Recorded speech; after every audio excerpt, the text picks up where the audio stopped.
വളരെ എളുപ്പത്തിൽ തയ്യാറാക്കിയെടുക്കാൻ വേണ്ടി പറ്റുന്ന നല്ലൊരു 4 മണി പലഹാരത്തിൻ്റെ റെസിപ്പിയുമായിട്ടാണ് ഇന്ന് വന്നിരിക്കുന്നത്.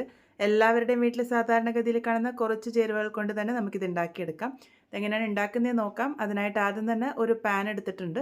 അതിലേക്ക് 2 കപ്പ് അവലാണ് ചേർത്ത് കൊടുത്തിരിക്കുന്നത്. ഞാനിവിടെ നേർത്ത ബ്രൗൺ നിറത്തിലുള്ള അവലാണ് എടുത്തിരിക്കുന്നത്. നിങ്ങൾ കനം കൂടിയ അവലാണ് എടുക്കുന്നതെങ്കിൽ 1 കപ്പൊക്കെ എടുത്താൽ മതിയാകും. ഇത് കനം കുറഞ്ഞതായതുകൊണ്ടാണ് 2 കപ്പ് എടുത്തിരിക്കുന്നത്. ഇതിന് പകരം വെളുത്ത അവൽ വേണമെങ്കിലും എടുക്കാവുന്നതാണ്. ഇതാദ്യം ഒന്ന് ഡ്രൈ റോസ്റ്റ് ചെയ്തെടുക്കാം. മീഡിയം ഫ്ലെയിമിൽ വെച്ച് ഇതൊന്ന് നന്നായിട്ട് ക്രിസ്പി ആയിട്ട് വരുന്നത് വരെ ഒന്ന് വറുത്തെടുക്കാം. ഒരുപാട് സമയമൊന്നും എടുക്കില്ല. നേർത്ത അവലായതുകൊണ്ട് തന്നെ ഈസി ആയിട്ട് വറുത്ത് കിട്ടിക്കോളും.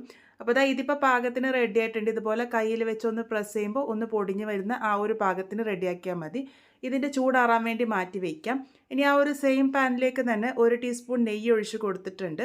ഇനി ഇതിലേക്ക് ആവശ്യമായിട്ടുള്ളത് തേങ്ങയാണ്. 1 കപ്പ് തേങ്ങ ചിരകിയത് ചേർത്ത് കൊടുത്തിട്ടുണ്ട്. തേങ്ങ ഇല്ലാതെയും തയ്യാറാക്കിയെടുക്കാവുന്നതാണ്. തേങ്ങ കൂടെ വരുമ്പോൾ രുചി ഒന്നും കൂടെ കൂടും. ഈ ഒരു തേങ്ങ നെയ്യിലൊന്ന് ചെറുതായിട്ട് വറുത്തെടുക്കാം. കളറൊന്നും മാറേണ്ട ആവശ്യമില്ല. അതിൻ്റെ ആ ഒരു വെള്ളപ്പറ്റൊക്കെ ഒന്ന് ചെറുതായിട്ട് മാറി വന്നാൽ മാത്രം മതി. ഈ ഒരു പാകത്തിനാണ് ഇത് റെഡിയാക്കി എടുക്കേണ്ടത്. ഇതും വേറൊരു പാത്രത്തിലേക്ക് മാറ്റി വയ്ക്കാം. അതിനുശേഷം സെയിം പാനിലേക്ക് തന്നെ 1 ടീസ്പൂൺ നെയ്യ് ഒഴിച്ച് കൊടുത്തിട്ടുണ്ട്. ഒരു മീഡിയം വലുപ്പത്തിലുള്ള അത്യാവശ്യം നന്നായിട്ട് പഴുത്തിരിക്കുന്ന ഒരു നേന്ത്രപ്പഴമാണ് എടുത്തിരിക്കുന്നത്. നന്നായി പഴുത്ത് കറുത്ത് തുടങ്ങിയ പഴമൊക്കെയാണെങ്കിൽ ഏറ്റവും നല്ലത്. ഇത് ആ ഒരു നെയ്യിൽ നന്നായിട്ട് തന്നെ ഒന്ന് മൂപ്പിച്ചെടുക്കാം. നന്നായിട്ട് പഴുത്തത് കൊണ്ട് തന്നെ ഇത് ഈസി ആയിട്ട് വെന്ത് വന്നോളും. ചെറുതായിട്ടൊന്ന് ഉടച്ചു കൊടുക്കുന്നുണ്ട്. ഒരുപാട് ഉടച്ചു കൊടുക്കേണ്ട ആവശ്യമില്ല. ഇതും പാകത്തിന് റെഡി ആയിട്ടുണ്ട്. നമുക്കിത് വേറൊരു പാത്രത്തിലേക്ക് മാറ്റി വയ്ക്കാം. ഇനി ആ ഒരു സെയിം പാനിലേക്ക് തന്നെ 2 ടേബിൾ സ്പൂൺ വെളുത്ത എള്ളാണ് ചേർത്ത് കൊടുത്തിരിക്കുന്നത്. വെളുത്തതോ അല്ലാന്നുണ്ടെങ്കിൽ കറുത്തതോ ആയിട്ടുള്ള എള്ള് ഉപയോഗിക്കാവുന്നതാണ്. എള്ള് ഇഷ്ടമല്ലാന്നുണ്ടെങ്കിൽ ഒഴിവാക്കിയാലും കുഴപ്പമില്ല. ഇതൊന്ന് ഡ്രൈ റോസ്റ്റ് ചെയ്തെടുക്കുന്നുണ്ട്. അത് കരിഞ്ഞു പോവാതെ നോക്കണം. കരിഞ്ഞു കഴിഞ്ഞാൽ രുചി മാറും.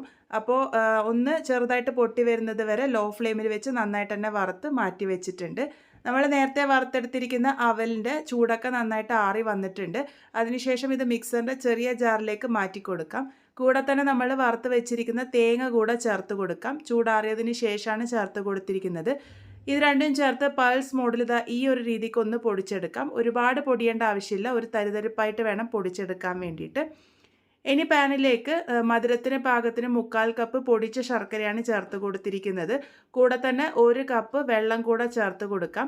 ഇതൊരു മിതമായിട്ടുള്ള മധുരം മാത്രമേ കാണുള്ളൂ. നിങ്ങൾക്ക് മധുരം കൂടുതലായിട്ട് വേണമെന്നുണ്ടെങ്കിൽ ശർക്കരയുടെ അളവ് കുറക്കാവുന്നതാണ്. അല്ല മധുരം കുറച്ച് മതിയെങ്കിൽ അതിനനുസരിച്ച് ശർക്കര ചേർത്ത് കൊടുത്താൽ മതി. ചേർത്ത് കൊടുത്തിരിക്കുന്ന ശർക്കരയൊക്കെ നന്നായിട്ട് ഒന്ന് അലിഞ്ഞ് ചേർന്ന് വന്ന് ഒന്ന് പതഞ്ഞ് വന്നാൽ മാത്രം മതി. നൂൽപ്പരുവൊന്നും ആക്കേണ്ട ആവശ്യമില്ല. ഞാൻ ചേർത്തിരിക്കുന്ന ശർക്കരയിൽ അഴുക്കില്ലാത്തതുകൊണ്ട് ഞാനിവിടെ അരിച്ചെടുത്തിട്ടില്ല. അഥവാ അഴുക്കുണ്ട് തോന്നുന്നുണ്ടെങ്കിൽ അരിച്ചെടുത്തിട്ട് വീണ്ടും ഒന്ന് തിളപ്പിച്ചെടുത്താൽ മതി. അതിനുശേഷം നമുക്കിതിലേക്ക് പൊടിച്ചു വെച്ചിരിക്കുന്ന അവലും തേങ്ങയും അതുപോലെ തന്നെ പഴവും എള്ളും കൂടെ ചേർത്ത് കൊടുക്കാം. എല്ലാം കൂടെ ചേർത്ത് കൊടുത്ത് നല്ല പോലെ തന്നെ ഒന്ന് മിക്സ് ചെയ്തെടുക്കാം. ഫ്ലെയിം മീഡിയത്തിലേക്ക് ആക്കി വെച്ചിട്ടുണ്ട്. ഒന്ന് നല്ല പോലെ തന്നെ യോജിപ്പിച്ചെടുത്തതിന് ശേഷം നമുക്കിതിലേക്ക് കുറച്ച് ഏലക്ക പൊടി കൂടെ ചേർത്ത് കൊടുക്കാം. ഞാനിവിടെ 1/4 ടീസ്പൂൺ ഏലക്ക പൊടി കൂടെ ചേർത്ത് കൊടുത്തിട്ടുണ്ട്.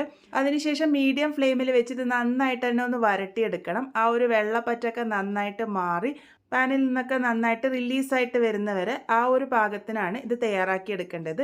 ഇതിപ്പോൾ നോക്കൂ, ഒരു കൂട്ടിൻ്റെ പരുവത്തിലേക്കായിട്ട് വന്നിട്ടുണ്ട്. ഈ ഒരു പാകമാകുന്നത് വരെ നമുക്കിത് വരട്ടിയെടുക്കാം. അതിനുശേഷം ഇതിൻ്റെ ചൂട് ആറാൻ വേണ്ടിയിട്ട് മാറ്റി വയ്ക്കാം. ചൂട് ഒരല്പം ആറി വന്നതിന് ശേഷം ഇത് ഇഷ്ടമുള്ള ഷേപ്പിലേക്ക് ആക്കിയെടുക്കാവുന്നതാണ്. ഇത് മൊത്തത്തിൽ ഒരു പാത്രത്തിൽ വെച്ച് സെറ്റ് ചെയ്തെടുക്കാം. അല്ലാന്നുണ്ടെങ്കിൽ ഇതുപോലെ കയ്യിൽ വെച്ച് ചെറുതായിട്ട് ഉരുട്ടി ലഡുവിൻ്റെ ഷേപ്പ് കൊടുക്കാം. അല്ലാന്നുണ്ടെങ്കിൽ റെക്റ്റാങ്കിൾ ഷേപ്പോ ഇഷ്ടമുള്ള ഏത് ഷേപ്പ് വേണമെങ്കിലും നിങ്ങൾക്ക് കൊടുക്കാം. ഞാനിതിപ്പോൾ ഇതുപോലെ ഒന്ന് നന്നായിട്ട് ഉരുട്ടിയെടുത്തതിന് ശേഷം നമ്മൾക്ക് ആപ്പിളൊക്കെ റാപ്പ് ചെയ്ത് കിട്ടുന്ന ആ ഒരു റാപ്പർ നല്ലപോലെ കഴുകിയെടുത്തതിന് ശേഷം അതിൽ വേണമെങ്കിൽ കുറച്ച് നെയ്യാക്കി എടുക്കാം. ഇതിലിപ്പോൾ നെയ്യൊന്നും ആക്കേണ്ട ആവശ്യമില്ല. അതിൽ അത്യാവശ്യം നല്ല നെയ്പ്പറ്റുണ്ട്. ഇതുപോലെ ഒന്ന് പ്രസ് ചെയ്തെടുക്കുകയാണെങ്കിൽ നല്ലൊരു ഷേപ്പായി കിട്ടും. ഈ ഒരു രീതിക്ക് ചെയ്തെടുക്കാവുന്നതാണ്. ആപ്പിൾ റാപ്പർ ഉണ്ടെങ്കിൽ ഇതുപോലെ ഒന്ന് ട്രൈ ചെയ്ത് നോക്കിക്കോളൂ. കാണാൻ നല്ല ഭംഗിയാണ്. അപ്പോൾ വളരെ ടേസ്റ്റി ആയിട്ടുള്ള അവലും പഴവും ഒക്കെ ചേർത്തിട്ടുള്ള വളരെ സിമ്പിളായിട്ട് തയ്യാറാക്കിയെടുക്കാൻ വേണ്ടി പറ്റുന്ന നമ്മളുടെ പലഹാരം ഇവിടെ റെഡി ആയിട്ടുണ്ട്. നല്ല സോഫ്റ്റ് ആയിട്ടാണ് ഈ ഒരു പലഹാരം ഇരിക്കുക. വായിലിട്ട അലിഞ്ഞു പോകുന്ന ആ ഒരു ടെക്സ്ചറിലാണ് ഉണ്ടാകുക. എന്തായാലും ട്രൈ ചെയ്ത് നോക്കൂ. ട്രൈ ചെയ്ത് ഫീഡ്ബാക്സ് ഒക്കെ പറയാൻ വേണ്ടി മറക്കരുത്. വീണ്ടും ഒരു നല്ല റെസിപ്പിയുമായി കാണാം.